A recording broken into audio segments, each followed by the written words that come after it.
እንደመሆኑ መጠን ወደ መጡበት እነዚህ አራቱ ባህሪያት ሲመለሱ ሞተ ተለያየ ብለን የምንጠራው ይሆናል። ነፍስ ከስጋ መለየትም መሞት ተብሎ ይጠራል። ስለዚህ ነፍስ ከስጋ ተለይታ ሰው ሞቶ ተቀብሮ ፈርሶ በስብሶ ይኖራል ማለት ነው። ከዚያ በኋላ ነፍስ ከስጋ ጋር ተወዳ እነዚህ አራቱ ባህሪያትም እንደገና ወደ መገጣጠሚያቸው መጥተው ቢነሳ ይሰው ተነሳ ማለት እንችላለን። ስለዚህ ሞተ ስጋን ድል ነስቶ የሚነሳበት ምስጢር ነው ትንሣኤ ማለት። ትንሣኤ ማለት የነፍስና የስጋ ውህደት ማለት ነው። ትንሣኤ ማለት ተለያይተው የነበሩ በገንዘባቸው ነፍስ በነፍስነቷ ከስጋ ስጋ በስጋነቱ ከነፍስ ተለያይተው የነበሩ ተያያዙ፣ ተዋሃዱ፣ ወደ ነበሩበት ህይወት ተመለሱ ማለት ነው ትንሣኤ ማለት።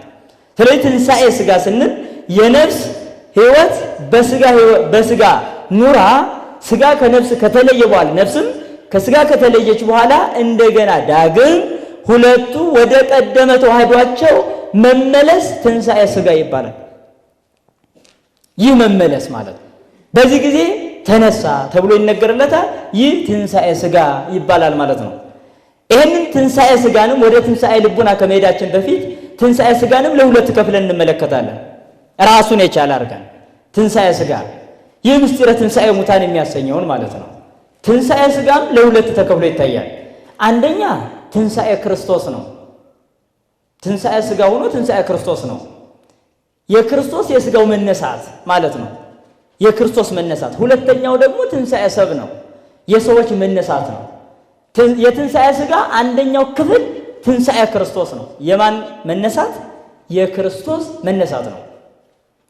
የክርስቶስ መነሳት ነው ትንሣኤ ስጋ ዘክርስቶስ፣ የክርስቶስ መነሳት አንደኛው ክፍል ማለት ነው። ይህንን ከፍለን ስንመለከት መጀመሪያ የክርስቶስን መነሳት ካልተማር፣ መጀመሪያ የክርስቶስን መነሳት ካላወቅ፣ መጀመሪያ የክርስቶስን መነሳት ካላመን የኋላኛውን የእኛን መነሳትን ማወቅ አንችልም። የኋላኛውን የእኛን መነሳትን ማመን አንችልም። የኋላኛውን የእኛን መነሳት ካላመን ደግሞ በዚህ ዓለም ሃይማኖት ያለን መሆናችን ከንቱ ነው የሚሆነው። በኋላ የማንነሳ ከሆን እንደ እንስሳት ሆነን መቅረታችን ነው። እንደ እንስሳት ሆነን ከቀረን ደግሞ አሁን ስለ ሃይማኖት መጋደል፣ አሁን መጾም መጸለይም ላያስፈልግ ነው ማለት ነው።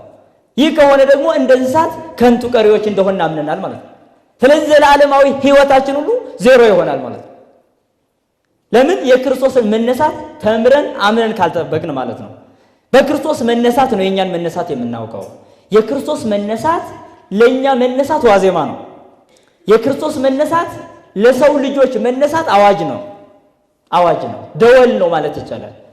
በቤተ ክርስቲያን አገልግሎቱ ከመጀመሩ በፊት መጀመሪያ ደወል ነው የሚመታው፣ ሁሉም ሰው እንዲሰበሰብ ማለት ነው።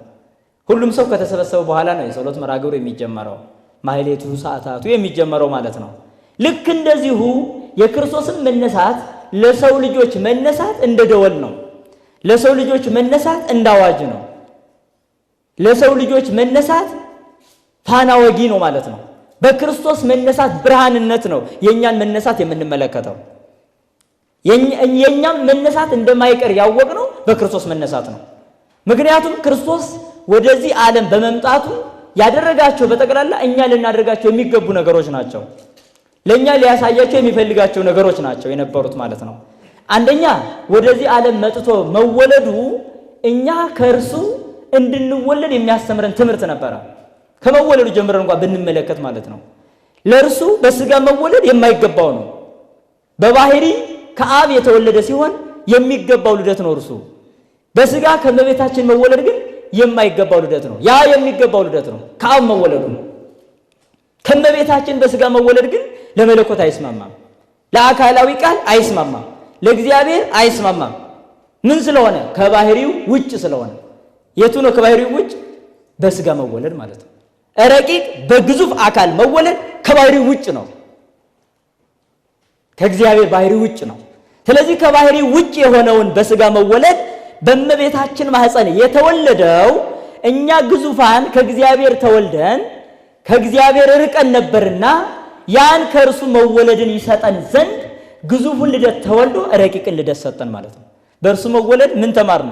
ከእርሱ መወለዳችንን ተማርን ማለት ነው። በእርሱ መወለድ ከእርሱ መወለዳችንን ሰበከ። በግዙፍ ስጋ መወለድ በረቂቅ መንፈስ እንድንወለድ ማረጉን ነገረን ማለት ነው። ስለዚህ ምስጢሩ እንዲህ ነበር የመጣው፣ ዝም ብሎ አይደለም። ተወልደ በአምሳሊከ ከመ ይለድከ በአምሳሊሁ። አባ ወግሪስ የተባለው ሊቅ በአንተ አምሳል የተወለደው በራሱ አምሳል ሊወልድህ ነው። ይህን ነው የገለጸው። በእርሱ አምሳል እንዲወልድህ በአንተ አምሳል ተወለደ አለ። ይሄ ማለት እርሱ በረቂቅ አካል የሚኖር በግዙፍ መወለዱ፣ በግዙፍ የምንኖር እኛ ደግሞ በነፍስ ከማን እንደምንወለድ የሚያሳይ ነበር፣ ከእርሱ እንደምንወለድ የሚያሳይ ነበር። ይሄ አንደኛ የመጀመሪያው ትምህርቱ ነው። ወደዚህ ዓለም መጥቶ ያስተማረን ትምህርቱ ማለት ነው። ስለዚህ ይህንንም ሲያስተምረን ደግሞ በዮሐንስ ወንጌል ምዕራፍ 3 ላይ ምን ብሎ ገለጸ? ሁለተኛ መወለድ ብሎ ነገረን ማለት ነው። ከስጋ የተወለደ ስጋ ነው፣ ከመንፈስ የተወለደ ደግሞ መንፈስ ነው ብሎ ነገረን። ከስጋ መወለድ ከእናት ከአባት እንደሆነ፣ ከመንፈስ መወለድ ደግሞ ከማን እንደሆነ ከእግዚአብሔር እንደሆነ ነገረን ማለት ነው። ከሚሞት አካል መወለዳችን እንደምንሞት የሚያሳይ ነበር። ከማይሞት መንፈስ መወለዳችን ደግሞ የማንሞት መሆናችንን የሚገልጽ ነበረ። እርሱ መጀመሪያ ከአብ እንደተወለደ፣ ሁለተኛ ደግሞ ከእመቤታችን እንደተወለደ፣ እኛ ደግሞ መጀመሪያ ከእናት ከአባት፣ ሁለተኛ ደግሞ ከእርሱ እንደምንወለድ ነገረን። እርሱም ሁለት ልደት እኛም ሁለት ልደት ያለን ሆን ማለት ነው። በዚህ ሁለት ልደትን እናምናለን ብለን እንድንመሰክር አደረገን ማለት ነው።